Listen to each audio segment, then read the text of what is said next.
태국 전체가 충격에 빠졌습니다.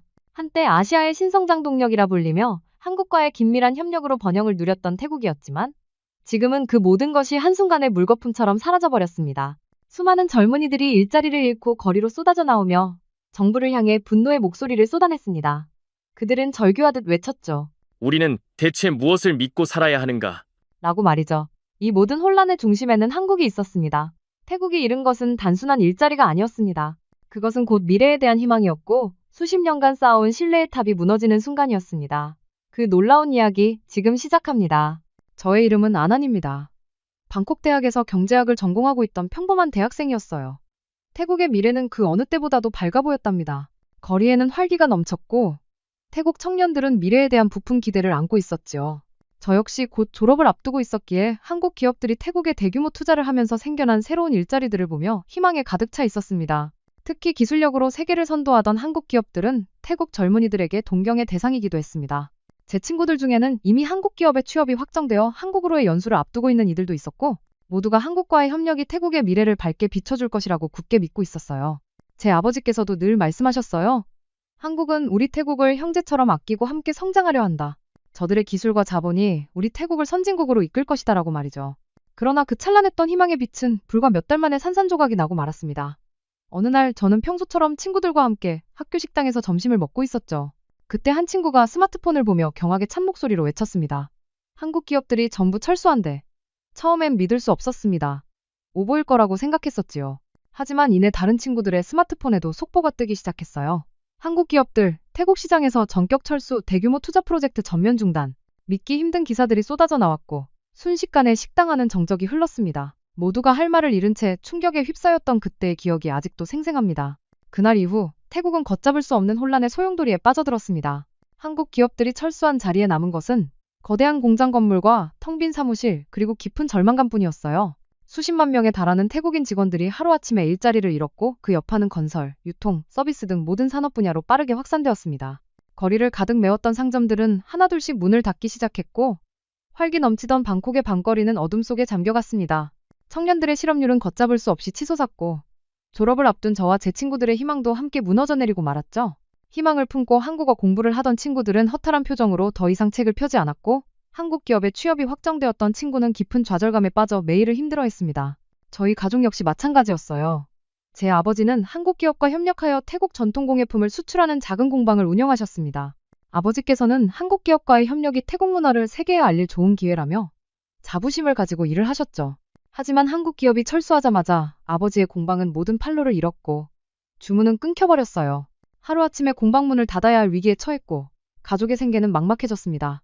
아버지께서는 늘 밝게 웃으시던 분이셨지만 그날 이후로 웃음을 잃고 깊은 한숨만 내쉬는 날이 많아졌습니다. 아버지는 저에게 늘 말씀하셨어요. 한국을 믿고 모든 걸 투자했는데 결국 이렇게 되었다. 그들이 우리를 이렇게 버릴 줄은 정말 몰랐다. 그 한마디에는 배신감과 후회, 그리고 어쩔 수 없는 절망이 모두 담겨 있었습니다. 이러한 상황 속에서 태국 사회에는 한국에 대한 불신과 비난의 목소리가 점점 커져만 갔습니다. 언론은 연일 한국 기업의 무책임한 철수를 비판했고 사람들은 한국은 결국 우리를 발전의 도구로만 이용하고 버린 것이다라며 분노했습니다. 거리에서는 반한 감정을 부추기는 시위가 끊이지 않았고 한때 태국의 미래를 함께할 동반자라 여겼던 한국은 이제 태국의 위기를 초래한 배신자로 낙인 찍히고 말았습니다. 저는 이 모든 혼란의 한복판에서 한때 존경했던 한국에 대해 복잡한 감정을 느끼기 시작했습니다. 과연 한국은 정말 우리를 도구로만 생각했던 것일까요? 왜 이렇게 무책임하게 우리를 버리고 떠난 것일까요? 그들의 갑작스러운 철수에는 어떤 숨겨진 이유가 있었던 걸까요? 이 모든 의문은 저와 제 주변 사람들을 혼란에 빠뜨렸고 우리의 삶은 절망이라는 거대한 늪 속으로 점점 깊이 빠져들었습니다. 저는 이대로 무너질 수 없다는 생각에 무엇이든 해보고 싶었지만 거대한 사회적 흐름 속에서 저 혼자 할 수 있는 것은 아무것도 없어 보였습니다. 태국 전체가 깊은 절망에 갇힌 채 그 어떤 희망의 실마리도 찾을 수 없는 위기의 시작에 서 있었습니다. 이제 저는 이 거대한 위기의 중심에서 제 가족과 태국의 미래를 위해 무엇을 할 수 있을지 고민해야만 하는 상황에 놓이게 되었습니다. 절망의 그림자가 깊게 들이온 이 땅에서 과연 희망의 빛은 다시 비출 수 있을까요? 이 질문은 제 마음속을 끊임없이 맴돌았습니다. 언론과 정치인들은 앞다투어 한국의 철수가 태국의 경제를 파괴했다며 비난의 목소리를 높였습니다. 그들은 한국을 이기적인 강대국으로 규정했고 한국과의 협력은 결국 착취에 불과했다고 주장했습니다. 이러한 여론은 빠르게 확산되었고 거리의 상인들부터 대학생들까지 모두가 한국을 비난하는 분위기에 휩쓸렸습니다. 저 역시 혼란스러웠습니다. 어렸을 때부터 존경해왔던 한국의 기술과 문화, 그리고 한국인들의 근면성에 대해 깊은 인상을 받고 있었거든요. 하지만 눈앞에 펼쳐진 현실은 제가 알고 있던 한국과는 너무나도 달랐습니다. 하루아침에 직장을 잃고 거리에 나앉은 수많은 사람들의 얼굴에는 깊은 절망감이 가득했고, 그 절망의 끝에는 한국에 대한 분노가 자리 잡고 있었습니다. 저는 그들의 분노가 옳다고 생각하면서도 한편으로는 왠지 모를 의문이 들었습니다. 하지만 이러한 의문을 표출할 분위기는 아니었습니다.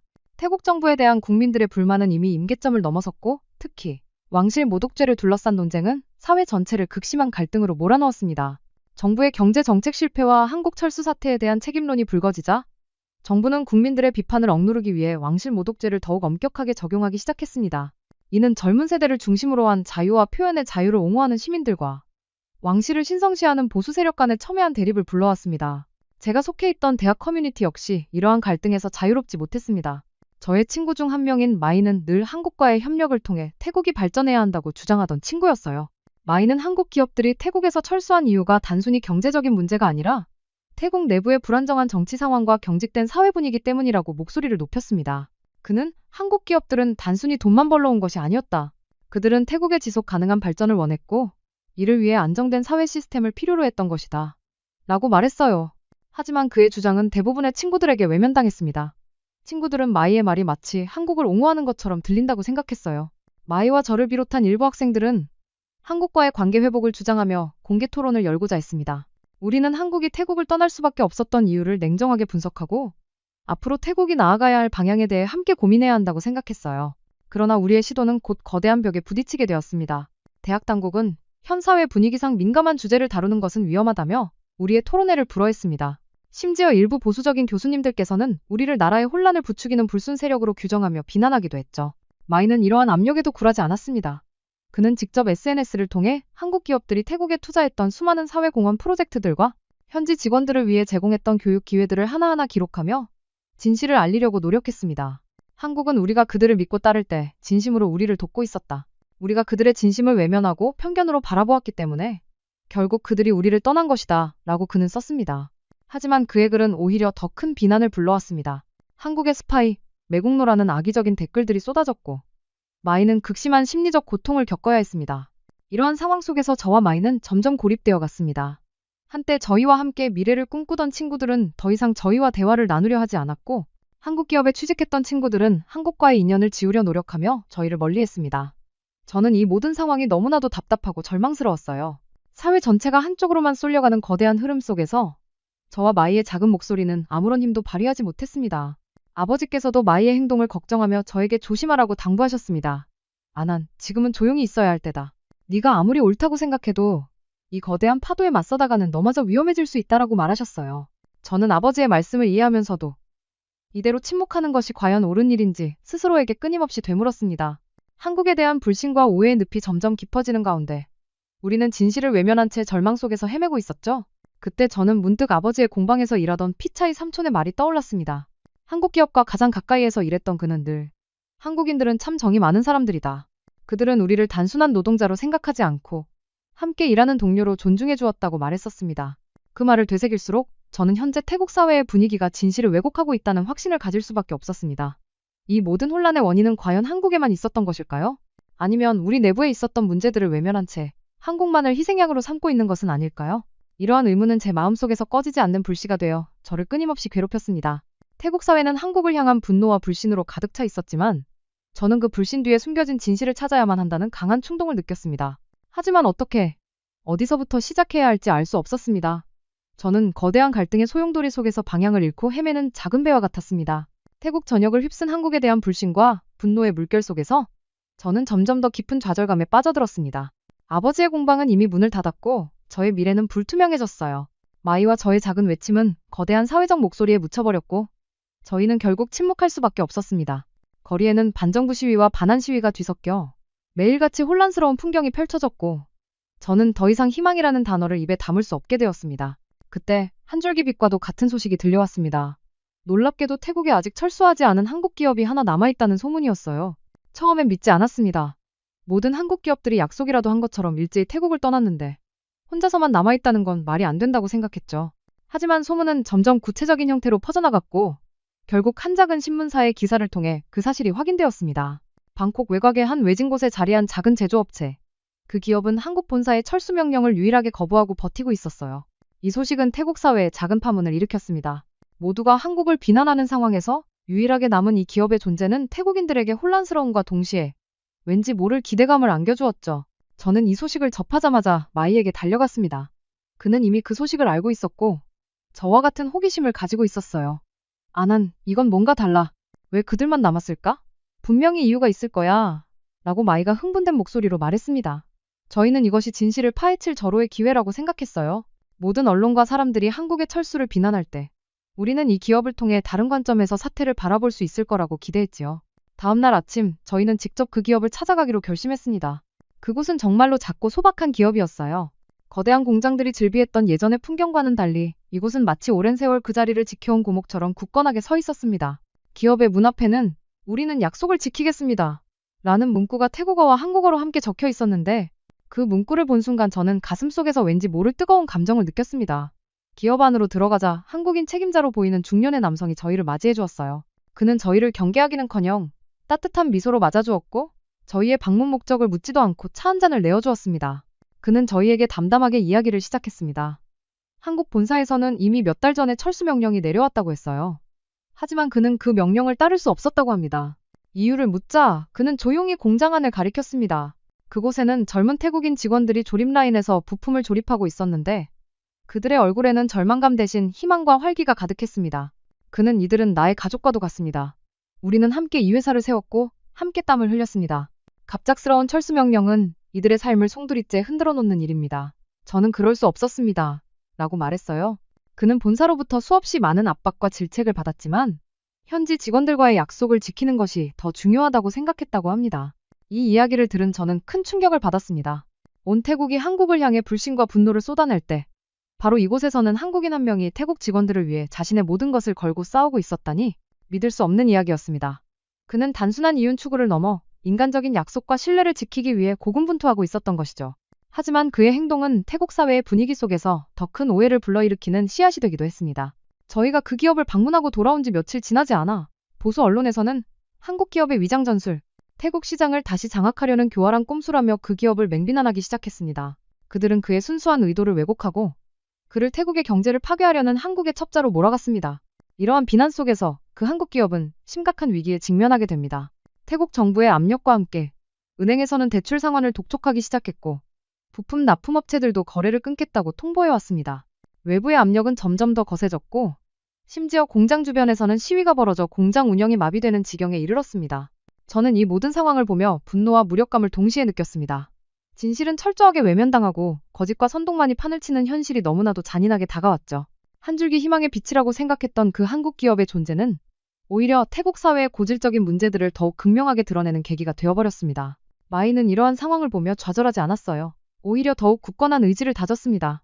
아난, 우리는 진실을 밝혀야만 해. 저들은 진실을 두려워하고 있어. 우리가 포기하면 저들의 거짓이 진실이 되고 말 거야. 라고 말하며 저의 손을 굳게 잡았습니다. 저는 마이의 눈에서 그 한국 기업의 책임자와 같은 뜨거운 의지를 보았고 저 역시 다시 한번 용기를 내기로 결심했습니다. 이제 저희는 단순한 진실규명을 넘어 이 작은 한국 기업을 지켜내기 위한 싸움을 시작해야 했습니다. 이 모든 것은 한국이 아닌 태국인인 저희 스스로의 문제였기 때문입니다. 하지만 저희의 힘은 너무나도 미약했고 저희 앞에는 거대한 사회적 정치적 장벽이 놓여 있었습니다. 그 한국 기업의 순수한 의도가 왜곡되고 비난의 표적이 되자 저희는 더 이상 침묵할 수 없다고 생각했습니다. 마이와 저는 밤낮 없이 자료를 모으며 그 기업의 억울함을 알리기 위해 노력했어요. 하지만 저희의 노력은 거대한 파도 앞에서 부서지는 모래성처럼 무력하게 느껴졌습니다. 태국 사회 전체가 한국에 대한 부정적인 인식으로 굳건히 뭉쳐 있었고 저희의 목소리는 조롱과 무시의 대상이 되기 일쑤였어요.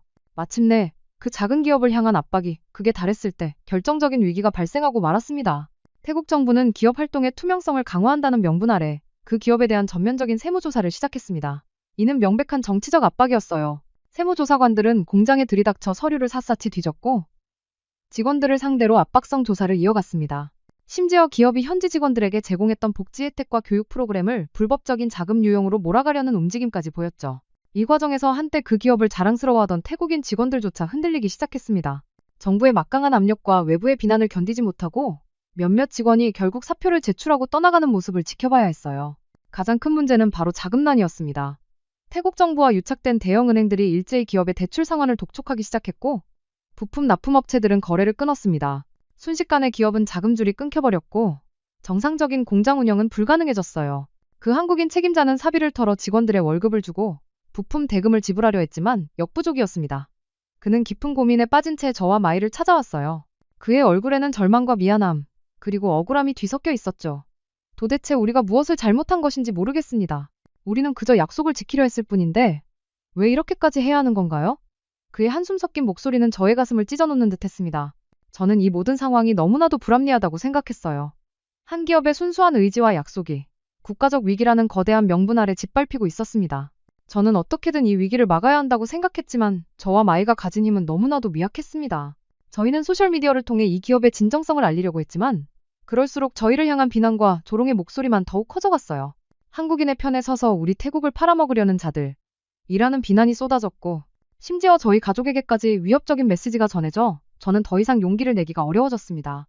그러던 어느 날 밤 마이가 저에게 심각한 표정으로 찾아왔습니다. 아난, 이제 정말 큰일이야. 정부에서 이 기업을 강제로 청산시키려는 움직임을 보이고 있어. 이대로 가면 그 기업은 한순간에 사라지고 그들의 모든 노력과 진심이 묻혀버릴 거야. 라고 말했죠. 저는 그의 말을 듣고 온몸에 전율이 흘렀습니다. 청산이라니 그것은 곧 그 기업의 존재 자체를 지워버리겠다는 의미였어요. 저희는 필사적으로 방법을 찾기 시작했습니다. 하지만 정부와 거대 자본이 한데 뭉쳐기업을 압박하는 상황에서 저희의 작은 힘으로는 역부족이었어요. 그때 저는 문득 그 기업의 책임자가 했던 말이 떠올랐습니다. 그는 이 기업의 가장 큰 자산은 첨단 기술이 아니라 태국인 직원들의 숙련된 기술력과 우리 모두의 믿음입니다. 라고 말했었죠. 저는 그 말에서 한 줄기 희망을 보았습니다. 어쩌면 이 위기를 해결할 열쇠는 그 기업의 기술력이 아니라 사람들에게 있는 것은 아닐까 하는 생각이 들었습니다. 하지만 그 생각을 실행에 옮길 틈도 없이 기업은 더 큰 위기에 봉착했습니다. 정부의 압박이 계속되자 한때 그들을 믿고 지지했던 태국인 직원들 사이에서도 동요가 일어났습니다. 직원들 중 일부는 우리는 왜 한국인을 위해 위험을 감수해야 하는가? 우리를 버린 나라의 기업이 아니냐며 불만을 터뜨렸고 이는 결국 내부 갈등으로 이어졌어요. 공장 안에서는 한국인 책임자와 태국인 직원들 간의 언쟁이 벌어졌고 그동안 쌓아왔던 신뢰의 탑이 한순간에 무너져 내릴 위기에 처했습니다. 저는 이 모든 상황을 보며 절망의 늪이 점점 더 깊어지고 있다는 것을 느꼈습니다. 이 모든 혼란의 한복판에서 저는 마지막 희망을 품고 그 기업의 책임자를 다시 찾아갔습니다. 그는 깊은 절망감에 휩싸여 있었지만 여전히 흔들리지 않는 눈빛으로 저를 바라보았어요. 저는 그에게 우리가 포기하면 저들이 이기는 겁니다. 마지막까지 함께 싸워야 합니다. 라고 말했습니다. 그는 저의 말에 깊은 한숨을 내쉬며 하지만 이제는 저도 더 이상 버틸 힘이 없습니다. 저의 진심을 아무도 믿어주지 않는데 어떻게 이 싸움을 계속할 수 있겠습니까? 라고 말했어요. 저는 그의 눈에서 이제 막 무너지기 시작한 희망의 끈을 보았고 이대로는 정말 모든 것이 끝날 수도 있다는 위기감을 느꼈습니다. 팽팽한 긴장감 속에서 저는 이 결정적인 위기를 타개할 방법을 반드시 찾아야만 했습니다. 한국 기업을 향한 정부의 압박과 외부의 비난이 거세지면서 그 기업은 말 그대로 존폐의 기로에 놓이게 되었습니다. 저는 절망감에 휩싸여 아무것도 할 수 없다는 무력감에 시달렸습니다. 마이 역시 마찬가지였어요. 우리가 할 수 있는 모든 것을 다했지만 거대한 벽은 한치의 흔들림도 없었습니다. 그때 저는 문득 저의 아버지께서 운영하시던 공방에서 일했던 피차이 삼촌의 말이 떠올랐습니다. 그는 한국 기업과의 협력이 끊기기 전 아버지께 이렇게 말씀하셨었죠. 한국인들은 단순한 거래 관계를 넘어 우리 태국인들의 삶에 진심으로 관심을 가졌습니다. 그들은 우리의 기술력을 인정하고 우리가 더 나은 삶을 살 수 있도록 기꺼이 돕고 싶어 했습니다. 저는 피차이 삼촌의 말에서 어떤 중요한 실마리가 숨겨져 있을지도 모른다는 직감을 느꼈습니다. 저는 마이에게 피차이 삼촌의 이야기를 해주었고 마이는 제 말에 깊은 흥미를 보였습니다. 난 그 기업이 태국에 남아있는 이유가 단순히 몇몇 직원들과의 약속 때문만은 아닐지도 몰라. 어쩌면 그 약속 뒤에 숨겨진 더 큰 그림이 있을 수도 있어? 피차이 삼촌을 찾아가 보자. 라고 마이가 말했습니다. 저희는 다음날 아침 일찍 아버지의 공방이 있던 곳으로 향했습니다. 이미 문을 닫아버린 공방은 텅 비어 있었고 그곳에서 피차이 삼촌을 찾기란 쉽지 않았어요. 수소문 끝에 저희는 방콕 외곽의 한 외진 마을에서 그를 만날 수 있었습니다. 피차이 삼촌은 저희를 보자마자 깊은 한숨을 내쉬었습니다. 그는 한국 기업과의 협력이 끊긴 이후 다른 일자리를 찾기 위해 애썼지만 모두 실패했다고 했습니다. 저는 조심스럽게 그에게 그 한국 기업과 함께 일했던 시절에 대해 물었습니다. 피차이 삼촌은 한참을 생각하더니 눈을 감고 옛 기억을 떠올리는 듯한 표정을 지었습니다. 그들은 우리에게 정말 많은 것을 가르쳐 주었습니다. 단순한 기술뿐만이 아니었죠. 그들은 우리가 만든 물건이 단순히 상품이 아니라 태국의 문화와 정신이 담긴 예술작품이라고 존중해 주었습니다. 라고 말했죠. 그는 또한 그 기업이 태국 전통공예 기술을 보존하고 현대화하기 위해 젊은 태국 장인들을 발굴하고 지원하는 비밀스러운 프로젝트를 진행하고 있었다고 덧붙였습니다. 저는 그 이야기를 듣고 큰 충격을 받았습니다. 온 태국이 한국을 향해 비난의 목소리를 높일 때 그 기업은 태국의 미래를 위해 조용히 그리고 묵묵히 기여하고 있었다니? 믿을 수 없는 이야기였어요. 마이는 피차이 삼촌의 이야기를 듣고 무언가 깨달은 듯한 표정을 지었습니다. 아난, 이게 바로 그들이 철수하지 않은 진짜 이유일지도 몰라. 그들은 이윤을 넘어선 태국 문화의 보존과 태국인들의 삶의 질 향상이라는 더 큰 목표를 가지고 있었던 거야. 저희는 피차이 삼촌에게 그 프로젝트에 대한 자세한 내용을 물었습니다. 그는 한국 기업의 담당자가 모든 서류와 기록을 가지고 있었을 것이라고 했어요. 하지만 그 서류들은 정부의 세무조사 과정에서 압수되었거나 혹은 기업의 위기를 틈타 사라졌을 가능성이 높았습니다. 저희는 다시 한번 절망에 빠질 뻔했지만 피차이 삼촌은 마지막으로 하나의 중요한 단서를 제공해 주었어요. 그 한국인 담당자는 늘 중요한 서류를 복사하여 자신만의 비밀스러운 장소에 보관하곤 했습니다. 혹시 모르니 공방 근처에 있던 한국인 공동체 회관을 찾아가 보세요. 그곳에 단서가 남아있을지도 모릅니다. 피차이 삼촌의 말을 듣자 저희의 심장은 다시금 뜨겁게 뛰기 시작했습니다. 저희는 마지막 희망을 품고 방콕 시내에 있던 작은 한국인 공동체 회관으로 향했습니다. 문은 굳게 닫혀 있었고 이미 모든 한국인들이 떠난 듯 조용했습니다. 하지만 저희는 포기하지 않았어요. 창문 틈으로 안을 들여다보니 텅 빈 공간 한가운데에 작은 탁자가 놓여 있었고 그 위에 낡은 상자 하나가 놓여 있었습니다. 저희는 어떻게든 문을 열고 안으로 들어가 그 상자를 열어보았습니다. 그 안에는 한국 기업이 태국 전통공예 프로젝트를 진행하며 찍었던 사진들과 태국 젊은 장인들의 인터뷰 내용이 담긴 문서들, 그리고 프로젝트의 세부 계획이 담긴 파일들이 고스란히 들어있었습니다. 그 파일들을 넘겨보던 마이가 흥분된 목소리로 외쳤습니다. 이것 봐, 아난. 이 프로젝트는 단순히 기술을 가르쳐주는 것이 아니라 태국의 전통공예품을 디지털화하고 해외 시장에 홍보하는 것까지 포함되어 있었어. 그리고 이 모든 비용은 그 기업의 이윤이 아니라 한국 본사에서 직접 지원하는 사회공헌 자금으로 충당되었어. 저는 그 파일을 보며 눈물이 핑 돌았습니다. 온 태국이 그 기업을 이윤만을 추구하는 이기적인 존재로 낙인 찍었을 때 그들은 보이지 않는 곳에서 태국의 문화와 미래를 위해 헌신하고 있었던 것입니다. 이 서류들은 그 기업의 진정성을 증명하는 완벽한 반전 단서였습니다. 하지만 저희의 기쁨도 잠시, 저희는 이 사실을 어떻게 세상에 알려야 할지 고민해야 했습니다.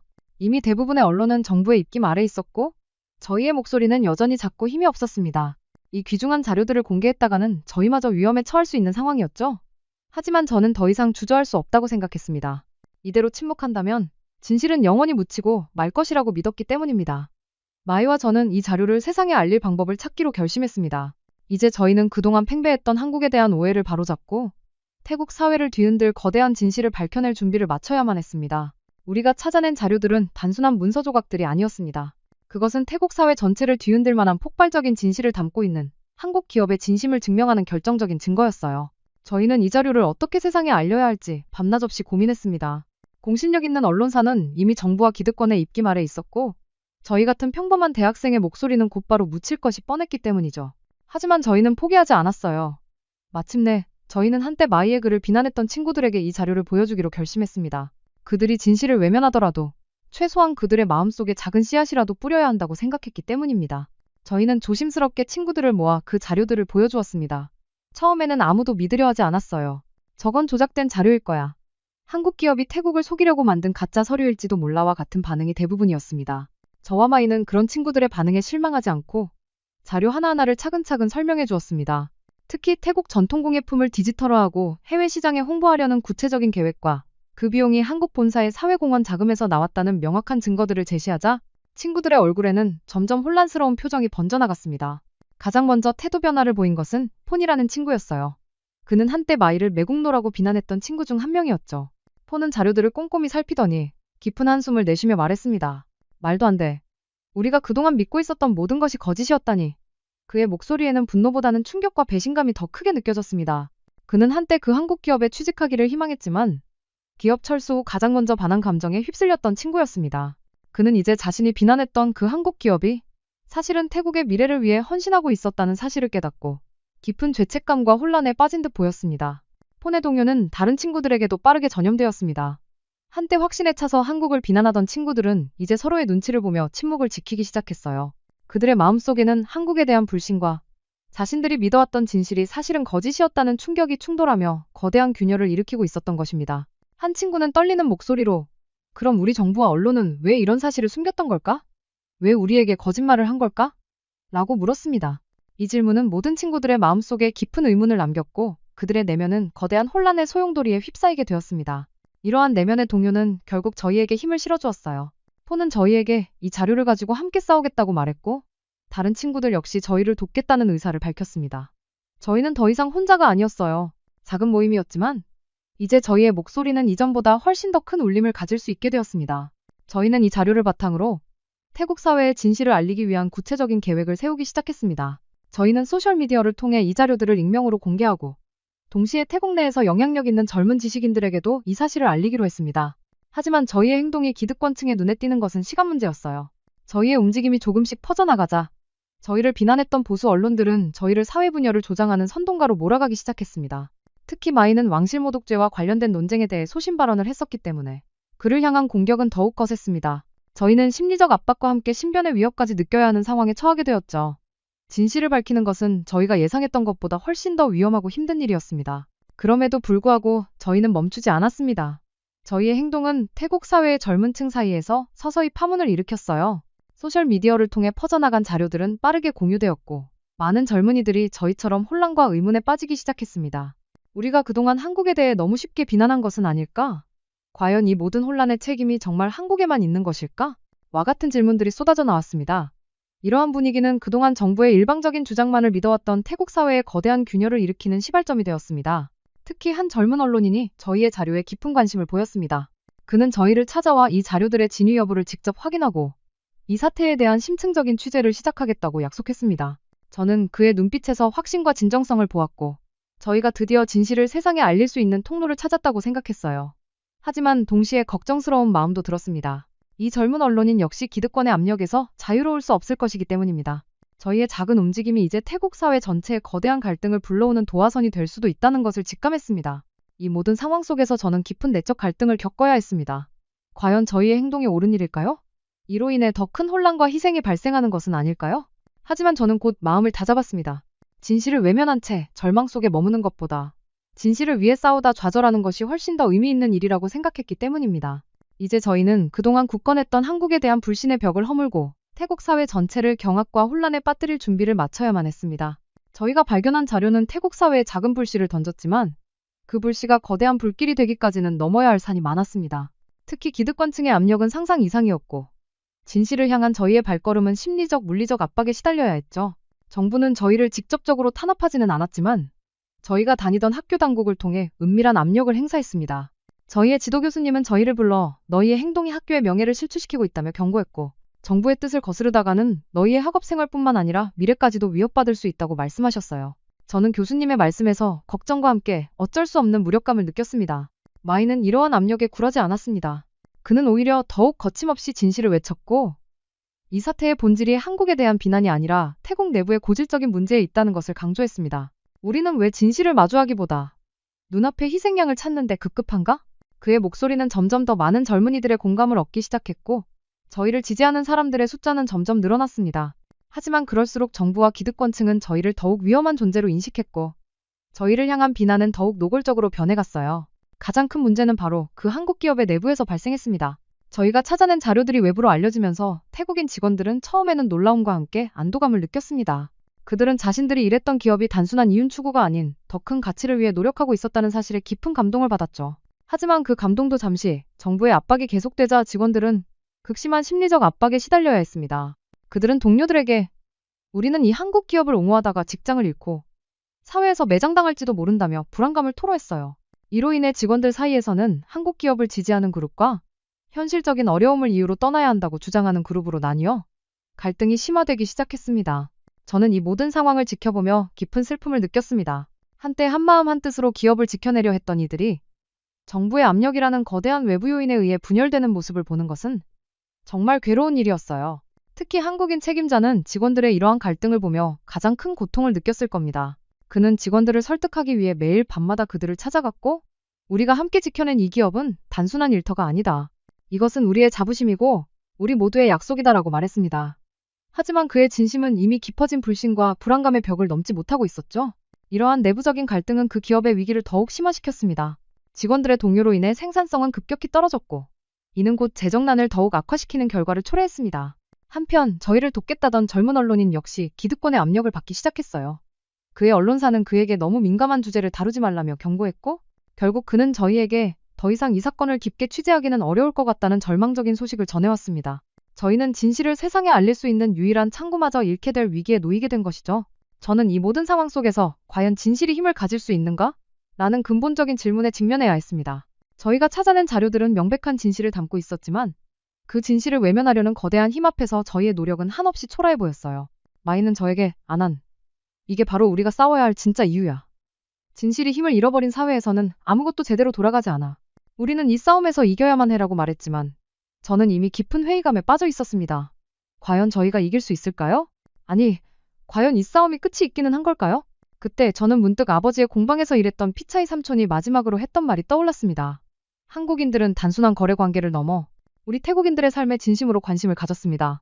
저는 그 말의 의미를 다시금 되새기며 이 싸움의 본질이 한국의 우수성을 증명하는 것이 아니라 인간적인 신뢰와 약속의 가치를 지켜내는 것임을 깨달았습니다. 저희는 그 한국 기업의 진심을 지켜내고 그들의 노력이 헛되지 않았음을 증명해야 했습니다. 하지만 저희의 의지는 이미 내부적인 압력과 흔들림 속에서 위태롭게 흔들리고 있었습니다. 이대로 가면 모든 것이 물거품처럼 사라질지도 모른다는 위기감이 제 마음속을 깊숙이 파고들었습니다. 저희의 작은 움직임이 태국 사회에 던진 파문은 예상보다 컸습니다. 하지만 그것은 희망의 물결이라기보다는 오히려 더 큰 혼란과 갈등의 소용돌이를 불러왔어요. 진실을 외면하려는 기득권층의 압박은 더욱 노골적으로 변했고 그 압력은 저희와 그 한국 기업을 옥죄기 시작했습니다. 특히 그 기업 내부의 깊어진 갈등은 걷잡을 수 없는 수준에 이르렀어요. 정부의 세무조사와 언론의 비난이 계속되자 태국인 직원들 사이의 불신과 불안감은 극에 달했습니다. 한때 한가족처럼 지냈던 그들은 이제 서로를 의심하고 비난하며 분열되기 시작했죠. 가장 첨예한 대립은 기업의 존속을 주장하는 그룹과 현실적인 어려움을 이유로 폐업을 요구하는 그룹 사이에서 벌어졌습니다. 폐업을 주장하는 직원들은 우리가 아무리 진심을 외쳐도 정부와 사회는 우리를 외면하고 있다. 이대로 가다가는 직장뿐만 아니라 우리 가족의 생계까지 위협받을 것이다 라고 말했어요. 그들의 주장은 결코 틀린 것이 아니었고 저는 그들의 절망감에 깊이 공감할 수밖에 없었습니다. 하지만 기업의 존속을 주장하는 직원들은 우리는 단순한 직장을 잃는 것이 아니다. 우리의 자부심과 우리에게 희망을 심어주었던 그 한국 기업의 진심을 잃는 것이다. 끝까지 싸워야 한다고 맞섰습니다. 공장 안에서는 매일같이 언쟁이 벌어졌고 한때 활기 넘치던 공장은 이제 차갑고 삭막한 전쟁터처럼 변해버렸습니다. 이러한 갈등의 한복판에서 그 한국인 책임자는 깊은 고뇌에 빠져 있었어요. 그는 직원들 한 명 한 명을 찾아가 설득하고 자신의 진심을 전하기 위해 필사적으로 노력했습니다. 하지만 이미 굳어진 직원들의 마음은 쉽게 움직이지 않았습니다. 그러던 어느 날 그는 저와 마이를 따로 불러 힘겹게 입을 열었습니다. 이제 더 이상 버티기 힘듭니다. 이대로 가다가는 직원들 간의 감정의 골만 더 깊어질 뿐입니다. 저의 결정이 모든 것을 끝낼 수도 있겠지만 저는 더 이상의 희생을 원치 않습니다. 그의 목소리에는 그동안 겪었던 모든 고통과 좌절이 고스란히 담겨 있었고 저는 그의 눈에서 이제 막 마지막 희망의 끈을 놓으려는 듯한 절망을 보았습니다. 하지만 바로 그때 외부의 압력은 더욱 거세지기 시작했습니다. 정부와 유착된 대형 언론사들은 그 한국 기업을 향한 비난 기사를 연일 쏟아냈고 그 기업이 과거 태국에 투자했던 사회공헌 활동들조차 태국인들을 현혹시키기 위한 위선적인 행위로 매도했습니다. 특히 태국 전통공예 프로젝트와 관련된 내용이 외부에 알려지자 기득권층은 한국이 태국 문화를 이용해 경제적 이득을 취하려 한다는 식으로 여론을 조작했습니다. 이러한 거짓 선동은 태국 사회에 깊어진 반한 감정에 기름을 부었고 그 한국 기업을 향한 비난은 더욱 거세졌습니다. 저와 마이는 이러한 상황을 보며 분노를 금할 수 없었습니다. 그들은 진실을 외면한 채 자신들의 이익을 위해 한 기업의 진심을 짓밟고 있었습니다. 저희는 이대로 물러설 수 없다고 생각했습니다. 마이는 아난 이제 우리가 가진 마지막 카드를 꺼내야 할 때야. 그 기업의 진정성을 가장 잘 아는 사람, 바로 피차이 삼촌과 그 공예 장인들의 증언이 필요해라고 말했습니다. 저희는 다시 피차이 삼촌을 찾아갔고 그에게 이 모든 상황을 설명했습니다. 피차이 삼촌은 한참을 망설였지만 결국 저희의 용기에 감동하여 자신과 동료들의 증언을 공개적으로 하겠다고 약속했습니다. 하지만 저희가 증언을 준비하는 동안 상황은 더욱 악화되었습니다. 정부는 결국 그 한국 기업의 영업정지라는 행정명령을 내렸고 이로 인해 공장 문은 완전히 닫히게 되었습니다. 직원들은 모두 해고되었고 그들의 삶은 다시 한번 깊은 절망의 늪에 빠져들었습니다. 저는 그 기업 앞에서 눈물을 흘리는 직원들의 모습을 보며 이 모든 비극의 책임이 과연 누구에게 있는지 다시금 생각해야 했습니다. 한국 기업의 철수가 모든 혼란의 시작이었지만 그 후의 모든 비극은 우리 태국인들 스스로가 만들어낸 것이나 다름없었습니다. 진실을 외면하고 거짓에 휩쓸려 서로를 비난했던 우리의 오만과 어리석음이 결국 이 비극을 초래한 것입니다.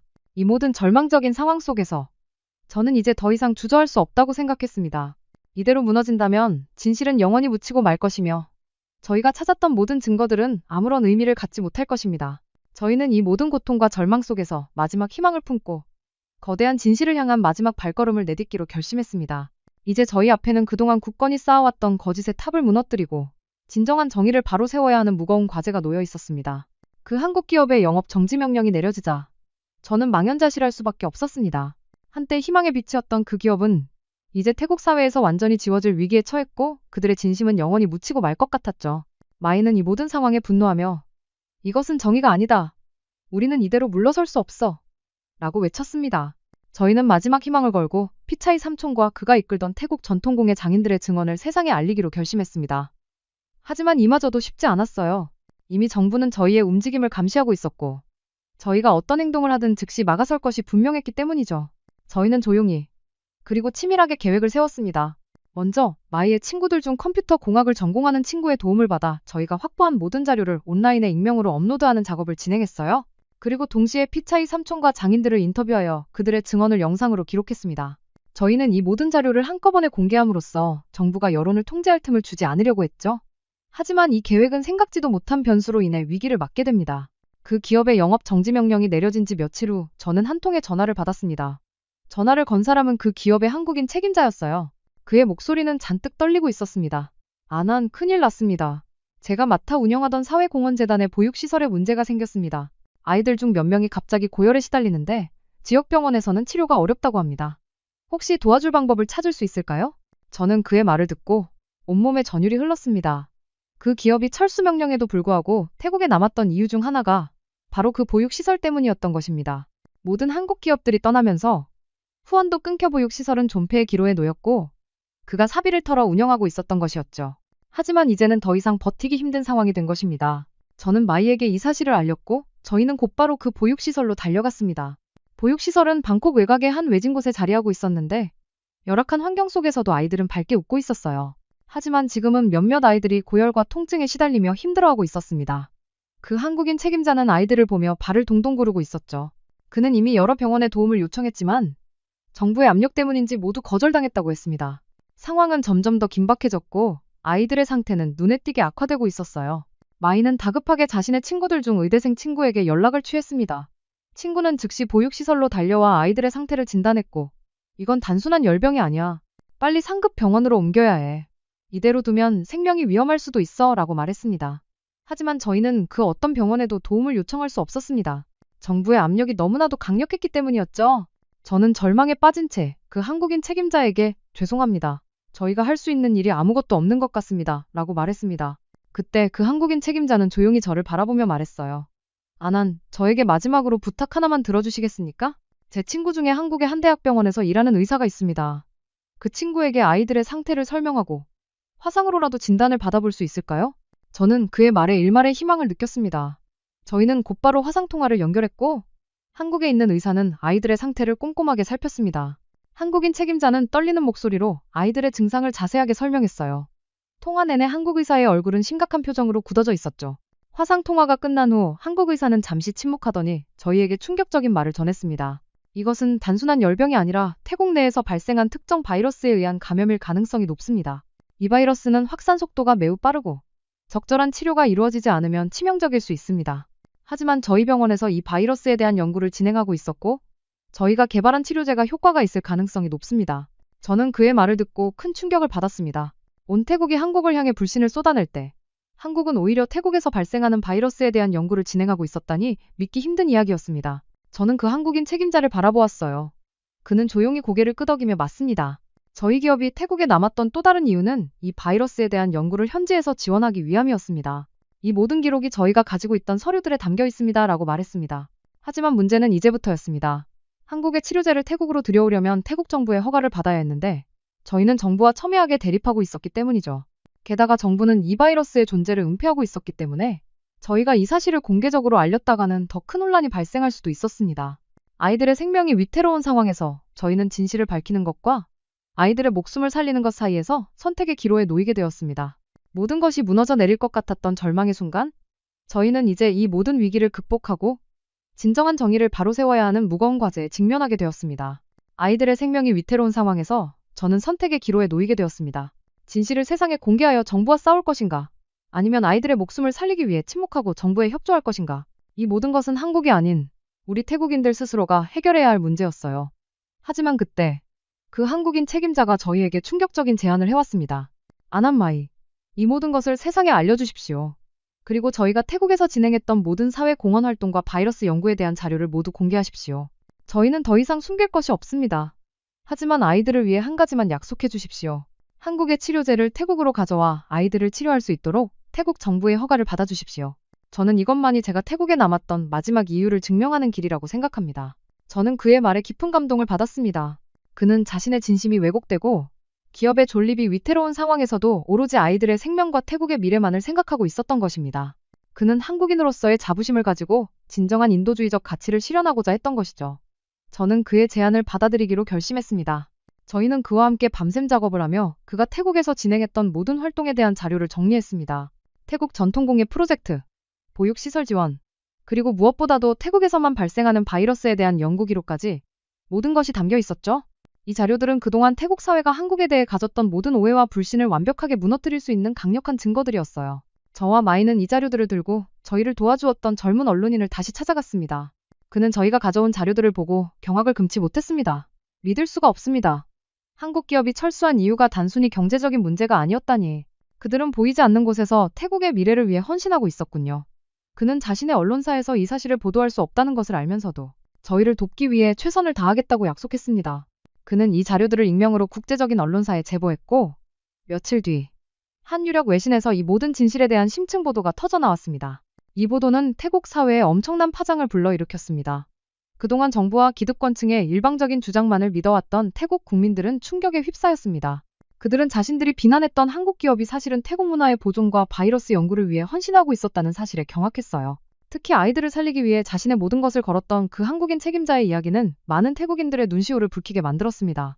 거리에서는 우리가 한국을 오해했다. 진실을 외면했던 우리 스스로가 부끄럽다는 자성의 목소리가 터져나오기 시작했고 그동안 굳건했던 반한 감정은 눈 녹듯 사라져갔습니다. 가장 놀라운 반전은 바로 태국 정부 내부에서 일어났습니다.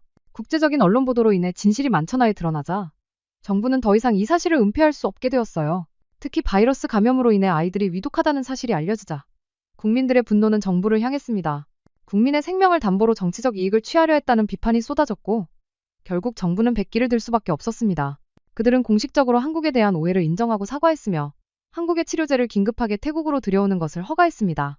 며칠 뒤 한국에서 공수된 치료제는 무사히 보육시설에 도착했고 아이들은 극적으로 건강을 회복할 수 있었습니다.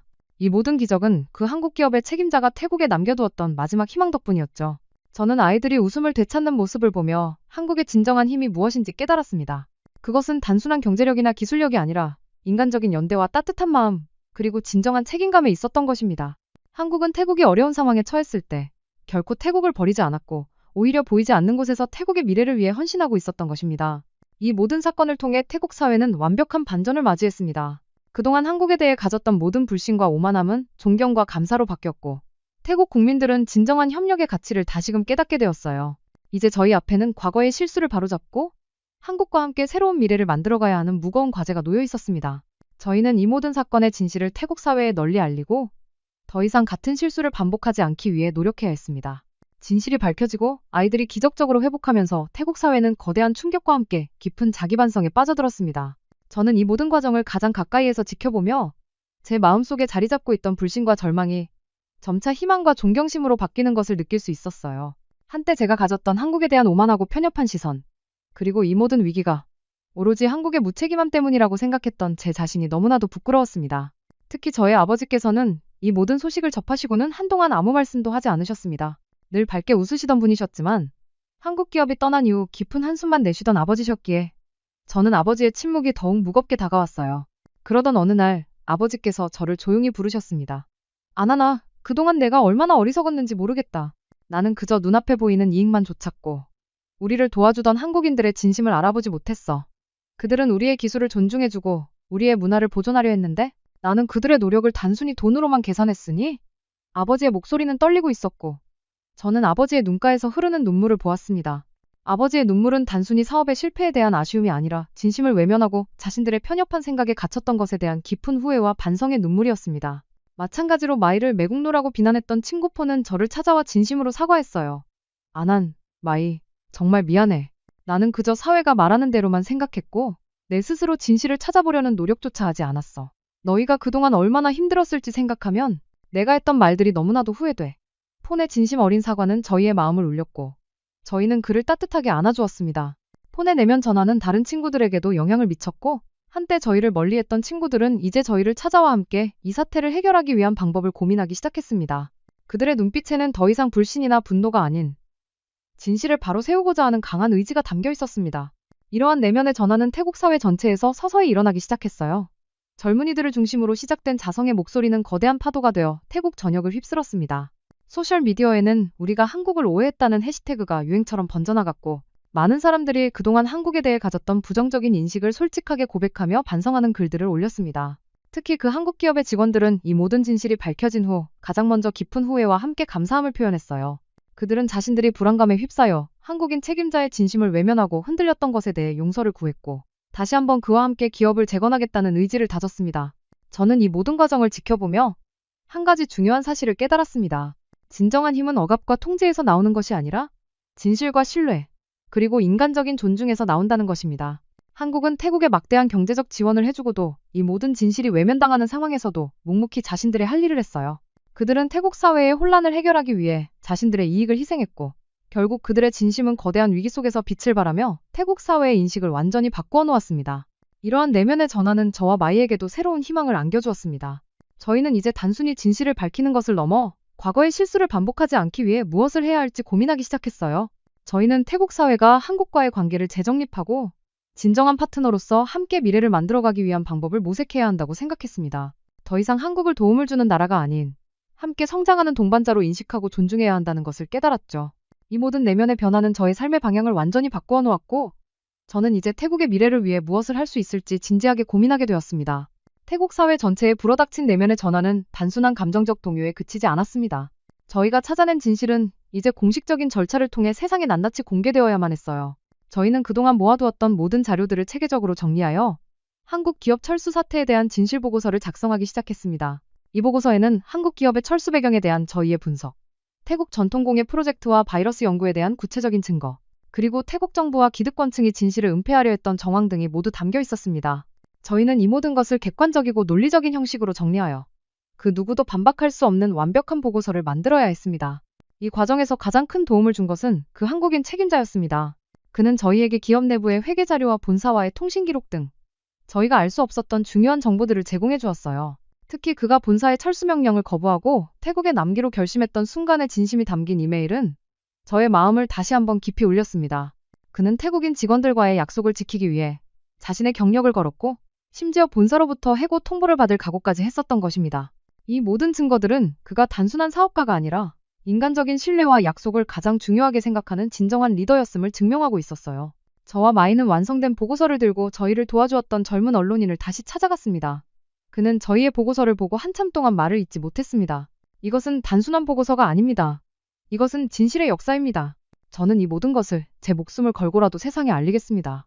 그는 자신의 언론사가 아닌 국제적인 시민단체와 연계하여 기자회견을 열기로 결정했어요.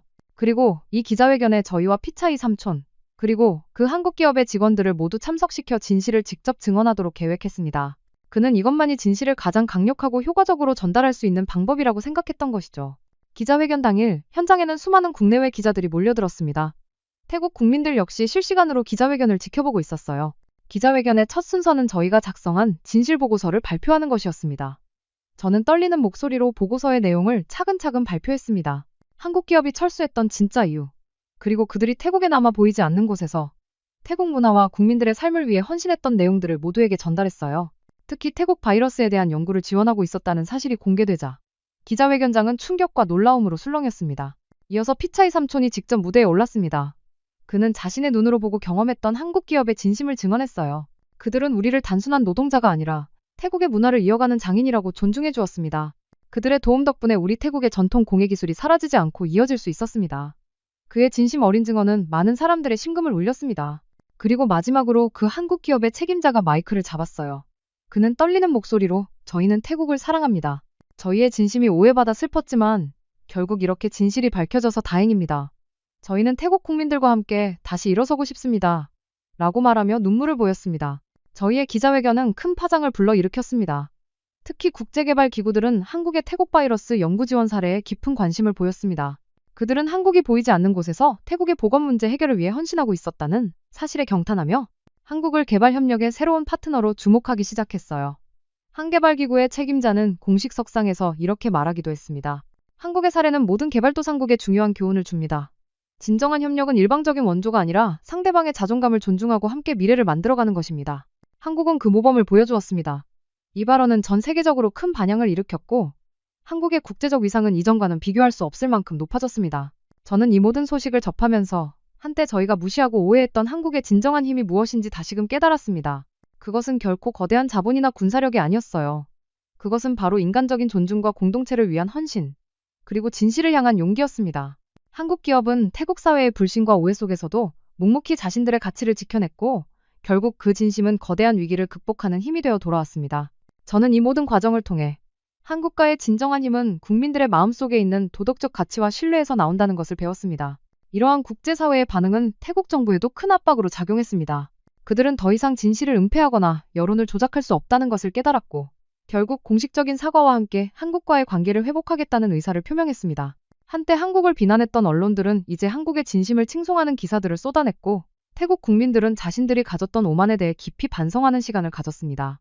저희가 시작했던 작은 외침이 거대한 파도가 되어 태국 사회를 정화하고 국제적인 흐름까지 바꾸는 것을 보며 저는 가슴 벅찬 감동을 느꼈습니다. 이 모든 과정을 지켜본 저는 한 가지 중요한 결심을 하게 되었습니다. 저는 이 모든 것을 기록하고 세상에 알리는 일을 멈추지 않아야 한다고 생각했어요. 마이와 저는 이 모든 사연을 책으로 출판하여 태국의 미래 세대들이 진정한 협력과 존중의 가치를 배울 수 있도록 돕기로 했습니다. 저희는 이 책이 단순히 과거의 이야기를 담은 기록이 아니라 태국과 한국이 함께 만들어갈 새로운 미래를 위한 이정표가 되기를 바랐습니다. 진실이 밝혀지고 국찬사가 쏟아지자 태국 정부는 더 이상 과거의 오만함과 편견에 갇혀있을 수 없었습니다. 국민들의 자발적인 자성과 함께 한국과의 관계 회복을 강력히 요구하는 목소리가 커졌기 때문이죠. 하지만 여전히 정부의 핵심 기득권층은 자신들의 실책이 드러나는 것을 두려워하며 공식적인 화해를 망설이고 있었습니다. 그들은 국민들의 요구를 외면한 채 침묵으로 일관했고 이로 인해 태국 사회는 정부와 국민 간의 거대한 갈등에 휩싸이게 되었어요. 그러나 이러한 정부의 무능함 속에서도 태국과 한국의 관계는 새로운 국면을 맞이하게 됩니다.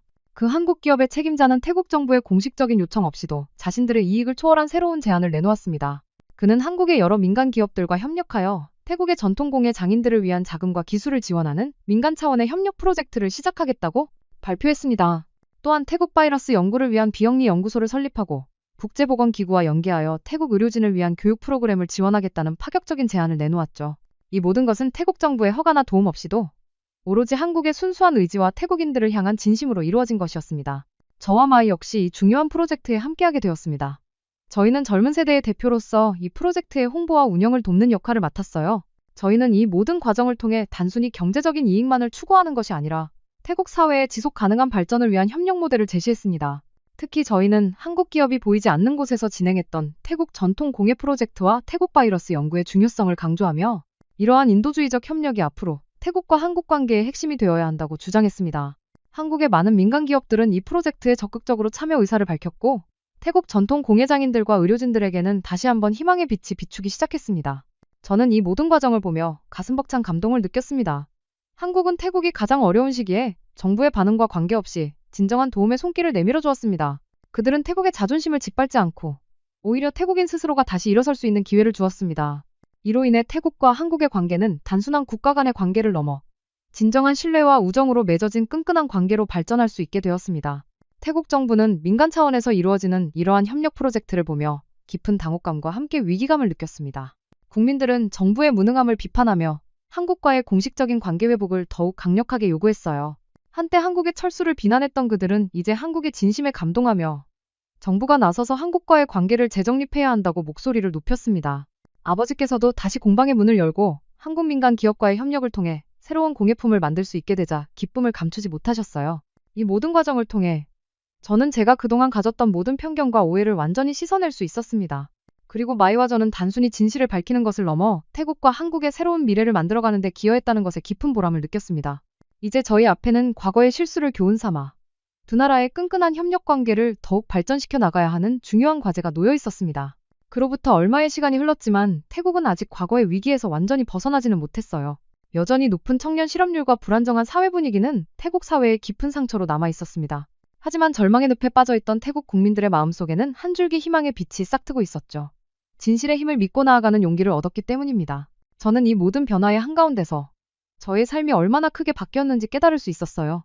가장 감동적이었던 것은 바로 그 한국 기업의 책임자가 다시 태국으로 돌아와 보육시설을 재건하고 태국 바이러스 연구소를 설립했다는 소식이었습니다. 그는 정부의 공식 자문위원 자리를 거절하고 오로지 민간 차원의 협력에만 집중했습니다. 그는 태국 의료 시스템의 현대화를 돕는 데 헌신했고 그가 지원했던 보육시설의 아이들은 이제 건강하고 밝은 모습으로 미래를 꿈꾸게 되었어요. 그는 저에게 이렇게 말했습니다. 저는 태국에서 잃었던 모든 것을 되찾았습니다. 하지만 제가 가장 소중하게 생각하는 것은 바로 태국 국민들의 신뢰와 우정입니다. 이것은 그 어떤 돈으로도 살 수 없는 값진 보물입니다. 그의 말은 저의 마음속에 깊은 울림을 남겼습니다. 태국과 한국의 이야기는 끝이 아니었습니다. 그것은 곧 새로운 시작이었고 진정한 의미의 파트너십을 향한 첫걸음이었습니다. 절망 속에서 피어난 희망의 꽃은 이제 두 나라를 이어주는 아름다운 꽃길이 되어 모두의 마음속에 영원히 피어날 것입니다. 어쩌면 이 이야기는 우리 모두에게 묻고 있는 것일지도 모릅니다. 우리가 너무 쉽게 비난하고 외면해왔던 것들 속에 사실은 우리가 가장 지켜야 할 진심이 숨어있지는 않았는지 말입니다. 그 질문 앞에 잠시 멈춰서 보게 되는 오늘이었습니다. 지금까지 감동화 연별이었습니다. 구독과 좋아요는 저에게 큰 힘이 됩니다. 감사합니다.